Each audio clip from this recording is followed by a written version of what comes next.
Ya, Pak Said, hari ini pemerintah sudah merilis Perpu nomor 2 tahun 2017 untuk melengkapi dan juga menggantikan dari aturan yang lama di tahun 2013. Apakah ini sudah cukup untuk menjawab kekhawatiran dari PBNU terkait dengan ancaman ormas-ormas yang bertentangan dengan Pancasila? Bismillahirrahmanirrahim. Pembubaran ormas yang bertentangan dengan Pancasila atau yang merongrong keberadaan NKRI yang berdasarkan Pancasila, itu sudah lama kami PBNU meminta kepada pemerintah ketegasan ini.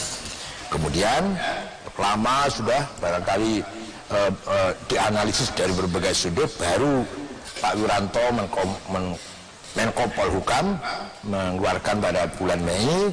Nah, kemarin agak dingin lagi, kemudian ormas-ormas Islam yang kebanyakan berdiri sebelum NKRI berdiri, yaitu yang tergabung dalam lembaga Persahabatan Ormas Islam yang jumlahnya ada 14, NU, Syarikat Islam, PRT, Wasliyah, Mata Anwar, Ittihadiyah, Persis, TKD, PT, Robito Alawiyah, dan lain-lain lah.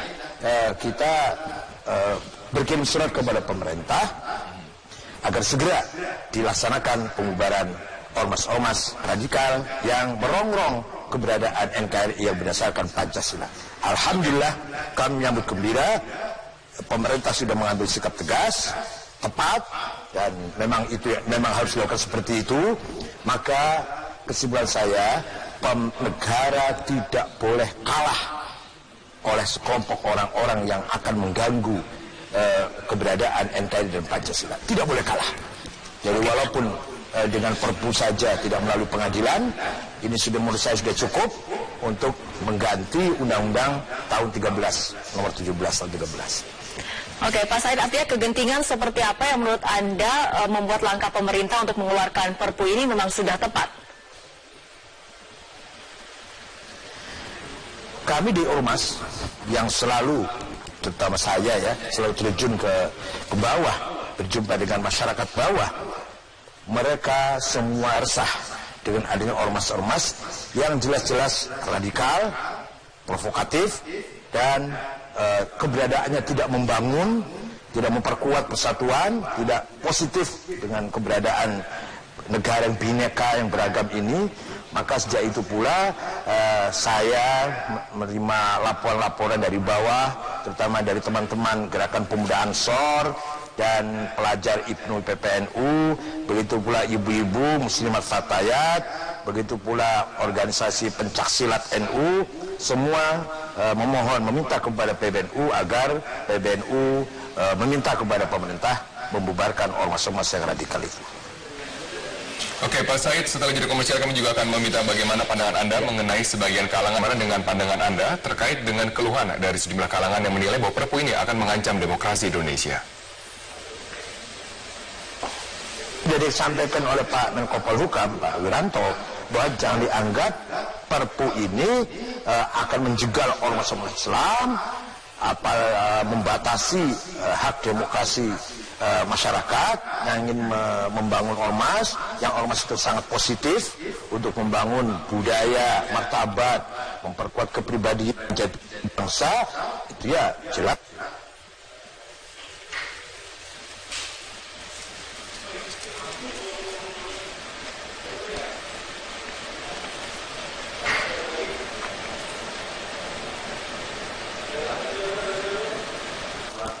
NKRI, dan Pancasila, Undang-Undang 45, Bhinneka Tunggal Ika sudah final. Oke, Pak Said, tadi kami mengalami kendala teknis. Ya. Bisakah Anda ulangi lagi bagaimana dengan pandangan Anda mengenai jaminan dari pemerintah bahwa perpu ini tidak akan mengganggu demokrasi yang sudah terbangun di Indonesia? Halo, bisa dengar? Halo? Ya, Pak. Ya, silakan, Pak. Seperti yang tadi disampaikan oleh Pak Menko Polhukam, Bapak Wiranto, bahwa keluarnya perpu ini bukan untuk membantai ormas-ormas Islam yang berdasarkan Pancasila, tidak akan menyumbat kebebasan berpendapat, kebebasan berpikir, berkumpul, Kalau itu jelas bertentangan dengan Undang-Undang Dasar 45 dong, pasal 29. Akan tapi memperkuat keutuhan bangsa, menyelamatkan keutuhan NKRI ini. Maka saya beri contoh 2 saja, nggak usah 14 ya, NU dan Muhammadiyah. Ini ormas Islam yang berdiri sebelum NKRI. Dua-duanya sudah mengatakan bahwa NKRI berdasarkan Pancasila Undang-Undang 45 sudah final, tidak bisa diganggu-gugat. NU memutuskan seperti ini tahun 36 muktamar di Banjarmasin, Kalimantan Selatan, bahwa Indonesia adalah Darussalam, negara yang damai. Ini bahasa Arab, bahasa kiai-kiai bahasa Arab. Ya bahasa kitanya nation state atau negara kebangsaan. Bukan negara agama, tapi negara damai. Darussalam yang merekrut semua komponen yang ada, lintas agama, lintas suku, lintas budaya, semua adalah saudara kita sebangsa dan setanah air. Ya baik Pak Said, kembali ke isi Perpu yang juga mengatur tentang yang berwenang untuk membubarkan ormas, di mana pemerintah berpendapat lembaga yang mengesahkan seharusnya juga berwenang untuk membubarkan ormas. Nah ini menurut Anda batasan mengenai ormas-ormas yang memang bisa dibubarkan oleh pemerintah agar tidak ada kesan bahwa Perpu ini akan digunakan untuk tindakan kesewenang-wenangan, misalnya untuk menyasar ormas yang berhaluan anti pemerintah, misalnya seperti itu. Oh beda dong. Anti pemerintah sebagai oposisi yang legal dengan misalkan ada pemerintah kapan-kapan, misalkan ada penguasa yang diktator, yang zalim, ya kita ormas juga harus bersuara, harus mengkritisi, harus bersikap yang tegas seperti Gus Dur dulu, sikapnya sangat jelas. Itu beda dong. Kalau ini merongrong Pancasila, merongrong NKRI, minimal mengurangi, mengenampingkan Pancasila, menganggap remeh Pancasila, menganggap tidak penting Pancasila, minimal. Apalagi sampai anti Pancasila, itu jelas harus dibubarkan. Beda itu antara oposisi legal dengan dengan yang merongrong negara, sangat jauh bedanya itu. Oke, Pak Said, Perpu ini juga memberikan kewenangan yang lebih kepada pemerintah untuk membubarkan yang berada di Kementerian Dalam Negeri dan juga di Kementerian Hukum dan HAM, dan juga pemerintah dapat memberikan definisi mengenai ormas-ormas yang anti Pancasila. Lalu apa ini bisa diterima dari sudut pandang hukum kalau misalnya Perpu ini kemudian dipertanyakan dari sudut pandang urgensinya? Iya, kan kita harus melihat urgensinya itu hal yang nyata ya. Pengertian yang nyata itu misalnya dari sisi hukumnya itu ya memang harus dinyatakan oleh pemerintah bahwa ini sudah urgent ya. Kemudian ada parameternya. Nah, ini kan kita berdebat mengenai misalnya kalau contohnya HTI, kita berdebat HTI ini kan sudah 1-2 tahun bahkan mungkin bertahun-tahun yang lalu, dan kemudian terakhir kan 2 atau 3 bulan terakhir ini. Sehingga sebenarnya kan kalau seandainya pemerintah itu menjalani proses sebagaimana diatur dalam Undang-Undang Ormas 17/2013, maka itu sudah bisa bubar sesungguhnya.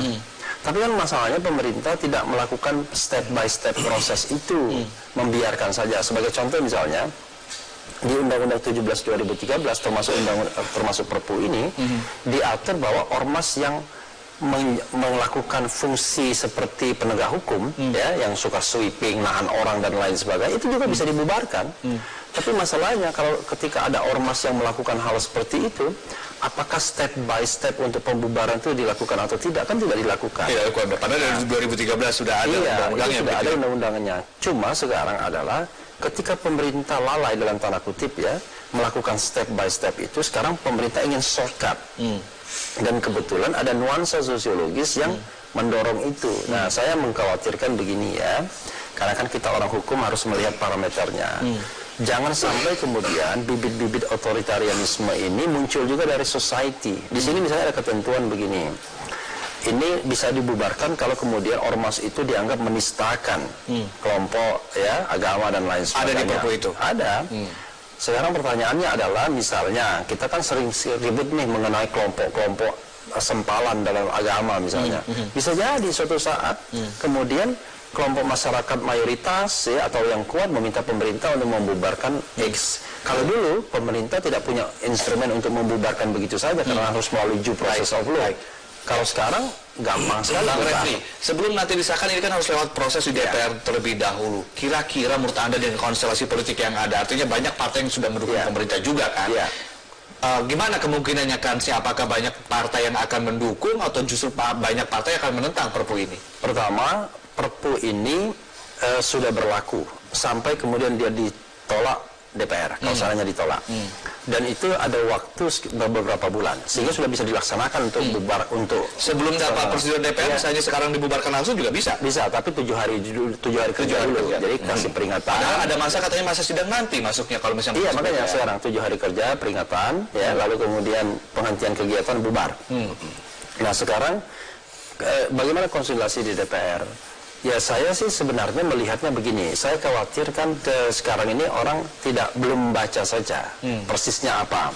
Makanya judul ini saja Perpu Pembubaran Ormas Anti Pancasila. Padahal Perpu ini tidak hanya mengatur yang anti Pancasila, mengganggu ketertiban umum saja, menggunakan lambang organisasi lain saja bisa dibubarkan. Nah, karena itu kemudian ketika mereka menyadari, ya saya khawatir konstelasinya barangkali nanti akan berbeda dengan sekarang ya.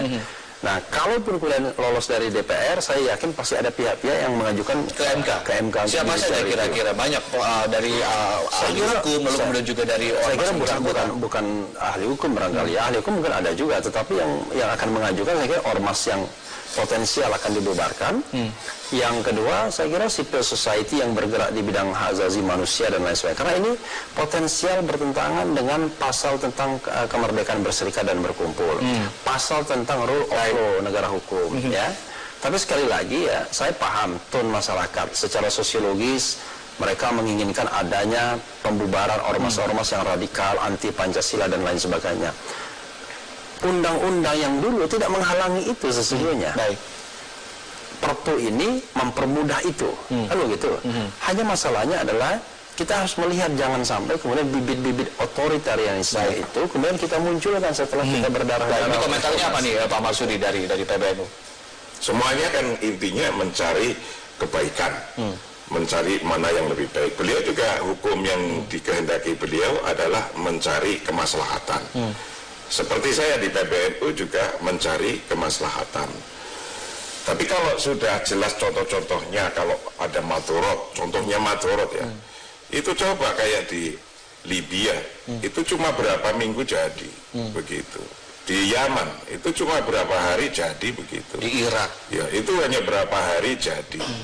Ketika mereka sudah bertentangan dengan aturan-aturan yang sudah disepakati di situ. Sesungguhnya kita hanya menjaga itu saja. Tapi Pak Marsudi, kalau kita lihat ya, teman-teman HTI ini tidak melakukan aksi-aksi yang radikal juga begitu. Mereka hanya mungkin secara ideologi saja. Ini apa? Semua juga gitu. Ketika sudah merasa nanti ketika sudah merasa kuat ya langsung akan begitu saja, sudah bertentangan. Sabang sampai Maroko ya. Udah dari Sabang sampai Maroko sudah nggak Maroke lagi. Nah, ketika itu diajarkan terus kemudian mendapatkan simpati yang besar kan, tinggal melihat ini ibaratnya saya kucing, ini sudah ada di situ, makanya kita tubruk sekarang apa nanti. Tapi kan dengan paparan dari sudut pandang hukum, rasionalitas hukum begitu dari Bung Refli, apakah kemudian Anda melihat oh ternyata ada kekhawatiran juga untuk ormas-ormas, karena kan kita tahu PBNU, Muhammadiyah dan juga bebeberapa organisasi lain juga ormas gitu kan. Ada dampak negatifnya Pak? Dari 344.039 menurut Pak Wiranto ormas yang ada di Indonesia, salah satunya di situ adalah NU dan banom-banomnya. Kita juga nggak usah terlalu khawatir yang nemen-nemen. Kalau kita nggak bertentangan dengan Pancasila, aturannya telah kita sepakati, mereka juga nggak akan lah semena-mena untuk membubarkan kita. Itu. Oh, dengan basis politik. Iyalah ngapain sih?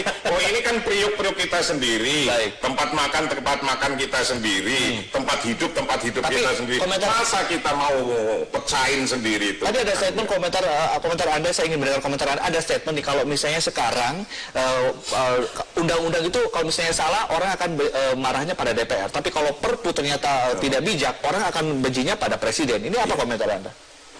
Ya karena Presiden berhak untuk mengeluarkan Perpu. Perpu itu sebagai pengganti undang-undang, kalau undang-undang kan ke DPR. Kalau yang tidak setuju ya biasa saja. Perpu ini prosesnya dari PBNU approach Presiden atau seperti apa sih Pak prosesnya? kok PBNU ngeproach-ngeproachnya nggak ada ngeproach itu. Mau ngeproach mau tidak itu kan urusannya bahwa ini ada persoalan. Karena ada persoalan yang dilihat oleh pemerintah. Tapi juga NU juga melihat, oh ini ada persoalan. Kalau didiemin terus akan membesar. Kalau sudah membesar akan terjadi bahaya. Bahayanya sudah di depan mata. Contohnya itu kan cuma begitu. Kalau kita bicara soal misalnya sudah katakanlah sudah keputusan hukumnya sudah tetap dan segala macam, Anda sempat menyatakan bahwa mengajak teman-teman HTI untuk bergabung bersama ormas, katakanlah NU, ada Muhammadiyah dan segala macam. Mungkin itu terjadi atau bagaimana menurut Anda? Mungkin ya menurut saya itu begini, Indonesia yang luas 250 juta ini, ayo kita dakwai yang sudah yang masyarakat masih butuhkan aja.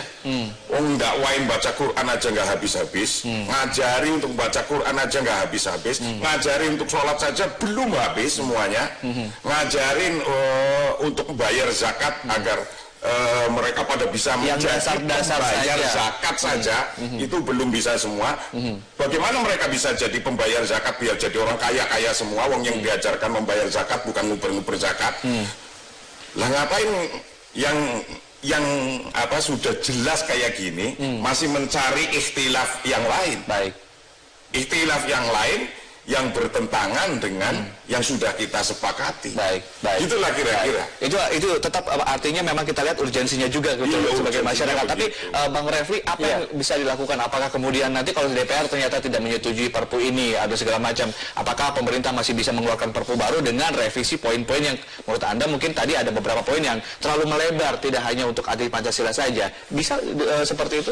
Ya, sebenarnya kalau kita mau membuat aturan yang baik itu harus ada regulation impact assessment-nya. Nah, kita assess apakah aturan ini potensial bertentangan dengan HAM atau konstitusi atau tidak. Saya menganggap ini potensial bertentangan. Misalnya bertentangan dengan prinsip negara hukum, kebebasan bersikap berkumpul, asas presumption of innocence, ya, dan lain sebagainya. Nah, karena itu kalau misalnya seandainya ini ditolak oleh DPR atau kemudian dibatalkan oleh MK, maka ya bisa saja Presiden mengeluarkan Perpu yang baru, tapi dengan koreksi yang kira-kira lebih senapas dengan konstitusi kita. Perpu revisi misalnya. Ya, pokoknya Perpu saja ya, Perpu nomor 3 misalnya. Nah, yang saya appeal misalnya, ini misalnya ya, harus ada double track. Jadi track pertama adalah track yang biasa. Jadi pembubaran ormas itu melalui track biasa saja. Jadi melalui due process of law duluan, lalu kemudian baru bisa dibubarkan. Jadi ada pentahapan sebagaimana diatur dalam undang-undang ormas sebelumnya. Itu lama begitu ya? Ya. Tidak juga harus lama, kan bisa saja dipangkas, ya, dipangkas time frame-nya. Nah, yang kedua adalah bisa dibubarkan terlebih dulu, baru kemudian due process of law. Misalnya negara dalam keadaan darurat, ya, negara dalam keadaan bahaya. Kemudian ormas yang bersangkutan sudah melakukan kegiatan-kegiatan yang kasat mata, melakukan disintegrasi, angkat senjata dan lain sebagainya. Tentu ini bisa kemudian dilakukan pembubaran seketika. Nah, kalau dia tidak setuju, dia silakan menggugat ke pengadilan. Nah, pengadilan pun harus diberi waktu batasan time frame-nya dan tingkatnya juga. Jadi misalnya 2 tingkat saja. Nah, sehingga dengan double track ini ada rasionalitasnya. Jadi tidak sembarangan gara-gara kita tidak setuju dengan misalnya ormas tertentu, kita bubarkan. Ya sekarang pemerintahnya demokratis karena situasinya demokratis. Tapi ingat, bibit-bibit otoritarianisme itu akan menumpuk kalau kita lalai di awal. Artinya bisa menjadi pedang bermata dua, pisau bermata kita dua. Lihat zaman Orde Baru, ketika Orde Lama tumbang, orang kan tidak berpikir Orde yang baru itu akan menjadi Orde yang otoriter. Kita akan lihat bagaimana bergulirnya isu Perpu ini, apakah kemudian DPR menyetujui, lalu kemudian ada masuk ke MK dan segala macam, atau mungkin nanti akan ada Perpu yang berikutnya. Kita akan lihat seperti apa perkembangannya. Yang penting hari ini kita semua tercerahkan bagaimana kemudian pentingnya ormas yang mendukung Pancasila, tapi pentingnya juga kita memiliki rasionalitas hukum dengan proses-proses dan demokrasi. Baik, terima kasih.